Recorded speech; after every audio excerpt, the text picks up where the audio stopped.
সংসারী জীব এবং শ্রীরামকৃষ্ণের নির্দেশ। সংসারী জীবের কাছে অহংকার এক বড় ভূষণ।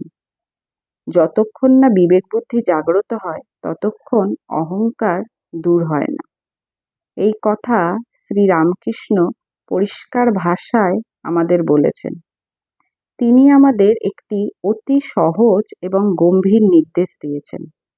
সর্বদা ঈশ্বরের নাম এবং গুণগান করো, সৎ সঙ্গ গ্রহণ করো, মাঝে মাঝে নির্জনে গিয়ে ঈশ্বর চিন্তায় মন দাও। এই তিনটি পথ অনুসরণ করলেই বিবেক বুদ্ধি জাগরণ হবে এবং অহংকার আপনিই ক্ষয় হবে। এই সহজ উপদেশগুলি আমরা যদি পালন করি তাহলে সংসারে থেকেও শান্তি এবং আত্মশুদ্ধি অর্জন করা সম্ভব হবে।